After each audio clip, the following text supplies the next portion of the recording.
To all of you. ठीक है, तो हम लोग का आज का टॉपिक और सेशंस किस टॉपिक के ऊपर, आज हम लोग क्या पढ़ने वाले हैं। आज हम लोग जो वेंटिलेशन का जो पहला जो पार्ट था उसमें एक चैप्टर एक टॉपिक एक्स्ट्रा छूटा हुआ है, उस टॉपिक को आज हम लोग खत्म कर देंगे, पूरा चैप्टर खत्म हो जाएगा वेंटिलेशन का पहला पार्ट। सेकंड पार्ट में हम लोग इंस्ट्रूमेंट के बारे में पढ़ेंगे, थर्ड पार्ट में हम लोग गैस के बारे में, डिफरेंट टाइप्स का जो गैसेस होता है ये वाला पार्ट खत्म करेंगे, बस मोटा मोटी सारा का सारा खत्म हो जाएगा। फिर नेक्स्ट हम लोग फर्दर फिर नया टॉपिक नया चैप्टर की ओर हम लोग चले जाएंगे, ये लास्ट ही बचा रहेगा, ये खत्म हो जाएगा। उम्मीद है कि इस सप्ताह के एंड तक ये सब खत्म हो जाना चाहिए, ठीक है ना। और आप सबको पता है कि इस सप्ताह जो आप लोग एग्जामिनेशन होगा वो 50 मार्क्स पर टेस्ट होगा, है ना। इस सप्ताह आप लोग 50 नंबर के ऊपर टेस्ट देने वाले हैं, तो उसके लिए आप अपना प्रिपरेशन को आगे रखिए, सारा चीज को अच्छे से पढ़ के रखिए, पूरा सिलेबस है आपके एग्जामिनेशन में। बाबू एक बात और सबसे इंपॉर्टेंट बात ये आपको ध्यान में रखना है कि क्लासेस में ना जितना भी आप कुछ भी क्लासेस में पढ़ लो, जब तक आप उसको याद नहीं करोगे तो कोई वैल्यू नहीं, आपको याद करना पड़ेगा, है ना, याद करना पड़ेगा। तो इसी विचार के साथ हम लोग अपना टॉपिक को स्टार्ट करते हैं। सरफेस पे 5 मिनट का केवल डिस्कशन। सरफेस पे बैठाया जाने वाला जो पंखा होता है, सरफेस पे जो पंखा हम लोग बैठाते हैं उस पंखा को क्या कहते हैं। सरफेस पे बैठाया जाने वाला पंखा को क्या कहते हैं, वेरी गुड, क्या बोलते हैं, एमएमबी बोलते हैं। ये जो सरफेस पे बैठाया गया पंखा एमएमबी है, ये कितना मीटर की दूरी पे माइंस माउथ से बैठाते हैं, वेरी गुड। कितना मीटर की दूरी, काहे 20 मीटर लिख दिया तुम, ठीक, कितना मीटर पे बैठाते हैं हम लोग, 10 मिनट का है लिख रहा, मीटर है वो, 10 मीटर की दूरी पे बैठाते हैं। कम से कम दूरी जो है 10 मीटर होना चाहिए, 10 मीटर से पास में नहीं बैठाएंगे। एक कंडीशन है 24 अक्टूबर 1957 से अगर पहले का अगर बैठाया हुआ कोई पंखा है तो चलेगा, ठीक है, तो चलेगा।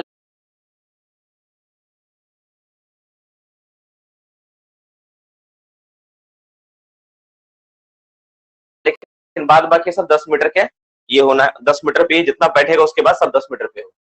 डियर स्टूडेंट्स, ये जो पंखा है, ठीक है, इस पंखा में एयर क्या हो कि लीकेज ना हो, इससे बचने के लिए हम लोग क्या करते हैं, एयर को लीकेज से बचने के लिए हम लोग क्या लगाते हैं, इस शाफ्ट में एक अरेंजमेंट करना हो तो उसको क्या बोलते हैं हम लोग, एयर लॉक, वेरी गुड। और ये जो एयर लॉक है ना, ये आपका शाफ्ट के साथ साथ आपका इंक्लाइन में भी हो सकता है, शाफ्ट में तो हो सकता है, इंक्लाइन में भी अगर पंखा लगा हुआ कहीं पे तो इंक्लाइन में अगर उस इंक्लाइन से अगर मेन मटेरियल का आना जाना हो रहा है तो उसमें भी आपको एयर लॉक बैठा के आपको काम करना होगा, एयर लॉक बैठाना होगा वहां पे, ठीक है।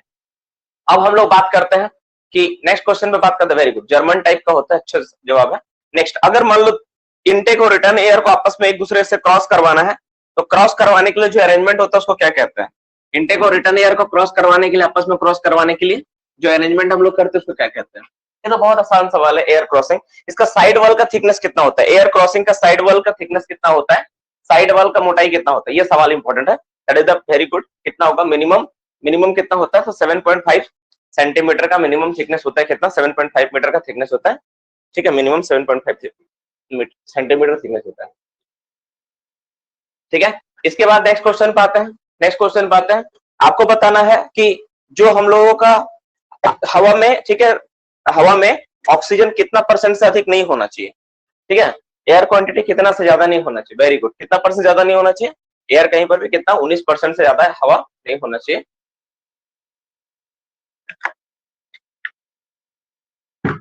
19% से ज्यादा नहीं होना चाहिए, कम नहीं होना चाहिए, कहीं पर भी ऑक्सीजन माइनस में 19% से कम नहीं होना चाहिए। और CO2 जो कार्बन डाइऑक्साइड है वो कितना से अधिक नहीं होना चाहिए, तो कितना होगा उसका जवाब, कार्बन डाइऑक्साइड 0.5% से कहीं पर भी अधिक नहीं होना चाहिए, और ऑक्सीजन 19% से कहीं पर भी कम नहीं होना चाहिए, मिनिमम 19% होना चाहिए। इससे ज्यादा रहे तो और अच्छा बात है, लेकिन 19% तो आपको रखना ही पड़ेगा, 19% तो चाहिए चाहिए, ठीक है। नेक्स्ट क्वेश्चन में बात करते हैं, नेक्स्ट क्वेश्चन में बात करते हैं जो, ठीक है, बूस्टर फैन, बूस्टर फैन का जो डक्ट पाइप होगा फेस से कितना मीटर तक एडवांस होता है, जो बूस्टर फैन होता है उसका डक्ट पाइप फेस से कितना मीटर तक एडवांस करके रखना होता है, वेरी गुड, कितना मीटर होता है, 3 मीटर तक एडवांस करके रखते हैं हम लोग, बूस्टर फैन 3 मीटर एडवांस होता है। अगर मान लो वो सैंड स्टोन है तो एयर जो लॉकिंग हुआ, लॉकिंग का डेप्थ कितना होगा, अगर सैंड स्टोन है, सैंड स्टोन में, ठीक है, लॉकिंग का डेप्थ कितना होगा, लॉकिंग का डेप्थ कितना होता है, कितना होता है, हाँ, यूनिट भी लिखो कम से कम यार, यूनिट तो लिखना मस्ट है ना, सैंडस्टोन में कम से कम 15 सेंटीमीटर होना चाहिए, इससे ज्यादा है तो भी चलेगा। एज पर सर्कुलर वेंटिलेशन स्टॉपिंग का थिकनेस कितना होता है, वेंटिलेशन स्टॉपिंग का थिकनेस कितना होगा सर्कुलर के हिसाब से, वेरी गुड, कितना होगा 38 सेंटीमीटर थिकनेस होता है। जो मेरा सैंपल पाइप लगाते हैं, सैंपल पाइप, ठीक है, पैनल के अंदर कितना मीटर तक एडवांस रहता है, पैनल के अंदर कितना मीटर तक रहता है सैंपल पाइप, वेरी गुड, कितना मीटर होगा, जल्दी जल्दी जवाब दो, इतना टाइम नहीं है मेरे पास, 3 मीटर अंदर एडवांस रहता है। आइसोलेशन स्टॉपिंग का जो थिकनेस होता है, मोटाई आइसोलेशन स्टॉपिंग का, कितना मीटर मोटा होता है आइसोलेशन स्टॉपिंग, वेरी गुड, 1 मीटर मोटा होता है। अगर यही वाला अगर आरसीसी हो जाए, अगर ये आरसीसी होगा तो कितना मीटर मोटा होगा ये? आरसीसी के केस में कितना होगा? अरे कम से कम 0.5 मीटर होगा, कम से कम 0.5 मीटर मोटा होता है। अगर 0.6 है तो भी चलेगा।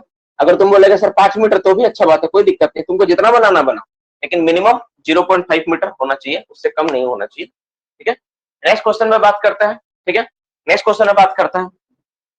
जो मेरा एयर ब्लीडिंग पाइप होता है, ठीक है, एयर ब्लीडिंग पाइप केटो लगाना होता है, एयर ब्लीडिंग पाइप केटो लगाना होता है। ठीक है, एयर ब्लीडिंग पाइप केटो लगाना होता है, 2 लगाना होता है। उसी तरह सैंपल पाइप भी 2 लगाते हैं हम लोग। सैंपल पाइप रूफ लेवल से कितना नीचे होता है? सैंपल पाइप जो लगाते हैं हम लोग रूफ लेवल से कितना नीचे होता है? ठीक है, वेरी गुड, कितना नीचे होता है? तो 30 सेंटीमीटर रूफ लेवल से नीचे लगाते हैं। सैंपल पाइप को 30 सेंटीमीटर नीचे लगाने का व्यवस्था करना होता है। रिटर्न एयर का कलर क्या होता है? वो रिटर्न एयर का कलर क्या होता है? जो हम लोग का रिटर्न एयर होता है उसका कलर क्या होता है? वेरी गुड, रेड कलर का होता है। और इनटेक का क्या होता है? ब्लू कलर का कोड होता है, ब्लू कलर का इनटेक एयर होता है। जो एयर क्रॉसिंग होता है उसका क्रॉस सेक्शन एरिया जो होता है, एयर क्रॉसिंग का जो क्रॉस सेक्शन एरिया होता है, वो क्रॉस सेक्शन एरिया कितना होता है? वेरी गुड, 9.3 स्क्वायर मीटर या फिर 100 स्क्वायर फीट। ठीक है, सही जवाब है आप लोगों का, एकदम सही जवाब है। देखो डियर स्टूडेंट्स, एक बात तुम लोग समझ लेना पड़ेगा, क्लासेस में हर एक बच्चा जो मौजूद है, क्लासेस जो वीडियो रिकॉर्डिंग देखेंगे बाद में, सबसे कहना चाहता हूँ, जब क्लास कर रहे हो जब तक सबसे इंपॉर्टेंट बात पता है कि तुम सीखा कितना। तुम मान लो 3 साल डिप्लोमा पढ़ा, ठीक है, और सीखा कुछ नहीं, तो क्या क्या मतलब है बताओ? और यहाँ और अगर तुम सीख नहीं पा रहे हो तो बेकार है। क्लासेस का एकमात्र उद्देश्य है तुमको सिखाना, इसलिए हम लोग एग्जामिनेशन के ऊपर बहुत ज्यादा फोकस करते हैं, लर्निंग के ऊपर बहुत ज्यादा फोकस करते हैं। अगर इतना होता है ना मेरे पास कि नहीं हमको पढ़ा के छोड़ देना है, जैसे एक होता है ना सर सिलेबस कंप्लीट, बहुत सारे बच्चों को सवाल आता है, मैं देखता हूँ अक्सर कि सर सिलेबस स्लो चल रहा है, सिलेबस कंप्लीट नहीं हुआ, या फिर 8 महीने में हो जाएगा, 7 महीने में हो जाएगा, ऐसे सवाल होते हैं। लेकिन बाबू देखो ये प्राइमरी क्वेश्चन नहीं है, ये सेकेंडरी क्वेश्चन है। इंपॉर्टेंट क्या है पता है? जॉब। प्राइमरी क्वेश्चन क्या है? सर जॉब होगा कि नहीं, सर मेरा प्रिपरेशन ठीक ठाक हो रहा है कि नहीं, ये सबसे इंपॉर्टेंट। और आप लोग सवाल क्या पूछते हो? सवाल आप लोगों को मन में आता है कि सिलेबस स्लो जा रहा है, सिलेबस पूरा हुआ कि नहीं। सिलेबस आपको क्या मतलब है? सिलेबस तो मेरा रिस्पॉन्सिबिलिटी है ना, कि मैंने 6 से 8 महीने में कहा तो वो मैं खत्म करूंगा। लेकिन सबसे इंपॉर्टेंट बात है आपका लर्निंग हुआ है कि नहीं। आप जिस 3 साल में जो पढ़ के आए उसमें कितना सीखे 3 साल में, और यहाँ 1.5-2 महीने में आप कितना सीख पाए, उसमें कोई डिफरेंस नजर आ रहा है कि? अगर आपको लग रहा है कि नहीं ये उससे बेकार है या उतना ही है, तब फिर क्लास का जरूरत नहीं है आपको। That means you are better, पहले से आप बेहतर हो। लेकिन आपको लग रहा है कि नहीं पहले जो था उससे मेरा बेहतर है, अगर ये क्लासेस मुझे और पहले से मिली होती तो मैं बेहतर कर देता, ECL और WCL मेरा रिजल्ट आज हो जाता, तो आप इसको कंटिन्यू करो। ये चीज बहुत इंपॉर्टेंट है। तो मेरा पूरा का पूरा फोकस क्या होता है ना, मेरा पूरा का पूरा फोकस ओनली और ओनली होता है कि आपको सिखाना है, पहला। दूसरा इंपॉर्टेंट बात, इसी चीज को ध्यान में रखते हुए देखो 4 क्लास तो आप लोग का एक बात तो है ही, एक दिन अलग से एग्जाम है। हम चाहते तो 4 दिन के बीच में एक दिन एग्जाम घुसा सकते थे, हम बोलते थे नहीं इसी दिन एग्जाम होगा। आपको क्या लगता है एग्जाम को क्वेश्चन बनाने में टाइम नहीं लगता है? वो क्लास नहीं है। जैसे बाकी बच्चों को दिमाग में जैसे सर 3 ही क्लास पढ़ाते 4 क्लास, मन में आता होगा नो डाउट, मैं इसको जस्ट एक जस्टिफिकेशन कर रहा हूँ। आज ही एक बच्चा पूछ रहा था, तो आप एक बात इमेजिन करके बताओ कि 4 क्लासेस होती है, जो एग्जाम होता है वो उसमें एक टाइम नहीं लगता क्वेश्चन बनाने में। वो क्या लगता है कि बना बनाए क्वेश्चन होता है, मैं कहीं से फोटो खींच के भेज देता हूं, ऐसा है? ऐसा नहीं है ना, क्वेश्चन को सेट करना पड़ता है। It will also take 2 hours, जितना क्लास लेने में टाइम लगता है उससे ज्यादा मेहनत उसमें लगता है। जो क्लासेस में क्या है प्री डिफाइंड टॉपिक है, मुझे पता है कि क्या पढ़ाना है, लेकिन उसमें पूरा फोकस करना होता है कि मुझे क्या देना है, तो वो भी एक क्लास का पार्ट। यूट्यूब में जैसे आप क्लासेस चलता है, यूट्यूब में भी क्लासेस का क्या पार्ट रखा गया आप नोटिस करते हो? जो आपका सवाल आप क्लास में पूछ के अपने आप को डिस्टर्ब करोगे, टाइम वेस्ट करोगे, उसको मैं यूट्यूब में पढ़ाता हूँ, तो वो भी एक क्लास का पार्ट। सो क्लासेस को हट के तुम मत देखो, अगर मैं नहीं पढ़ाऊंगा तो कहां से आप यूट्यूब में क्लास करोगे, है कि नहीं? तो वो भी क्लास का ही पार्ट है, और स्पेशली आप ही लोग के लिए यूट्यूब में मैं पढ़ाता हूँ, है ना? ऐसा नहीं है कि सर तो सबके लिए पढ़ा रहे हैं, वैसा कुछ नहीं, स्पेशली आप लोग के लिए डिजाइन किया, इसलिए वेंटिलेशन टॉपिक रहा, इसलिए गैस टेस्टिंग वाला टॉपिक रहा, इसलिए मेथड से सवाल रहा, इसलिए लॉन्ग टॉपिक था, है ना, ताकि आप भूले नहीं उस चीज। सो इन सब चीजों को ध्यान में रखो, क्लासेस ये है। और हाँ एक बात तो इस बात को मुझे भी स्वीकार करना पड़ेगा, क्लासेस थोड़ा स्लो हुआ है इस बीच, लेकिन कोई बात नहीं, इस सप्ताह हम लोग सब मेकअप कर देंगे, सारा खत्म हो जाएगा, जितने आपका जो भी था ना सब दूर हो जाए। और इस सप्ताह एक बात और, हम लोग एक क्लास जरूर लेंगे यूपीपीएससी माइंस इंस्पेक्टर के लिए। तो जो बच्चा इस वीडियो को देख रहा है सुनेगा, सब सुन लो ध्यान से, इस सप्ताह माइंस इंस्पेक्टर के ऊपर एक क्लास जरूर होगा, उसको हम लोग इस बार जरूर कवर करेंगे। हम लोग टॉपिक और सेशंस को स्टार्ट करते हैं। तो आप लोगों का जो टॉपिक में जो बचा हुआ टॉपिक था, हमको जहां तक याद है, आप लोग का एक बचा हुआ बूस्टर फैन बचा हुआ है, ठीक है, बूस्टर फैन वेंटिलेशन सिस्टम के बारे में बचा हुआ है, और डिफरेंट टाइप्स का मेजरमेंट, ये पार्ट बचा हुआ है। इसको हम लोग आज के क्लास में पूरा खत्म कर देंगे। फिर आपके पास कोई सवाल रहेगा नहीं, ठीक है। तो हम लोग इसको जल्दी से क्या करते हैं, खत्म कर देते हैं। तो फर्स्ट हेडिंग, इसके अलावा भी कुछ है तो आंसर मैसेज करके रिप्लाई दे दो बाबू।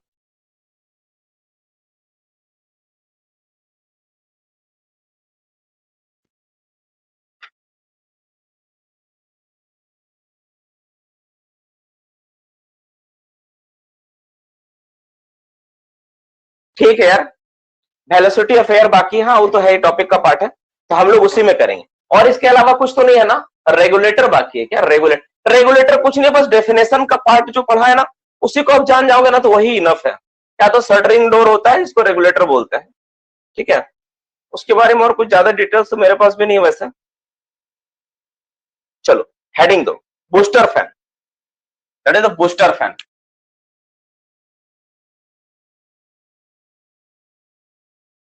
तो बूस्टर मतलब क्या होता है? बूस्ट करना है ना, एयर को बूस्ट करना। Temporary stopping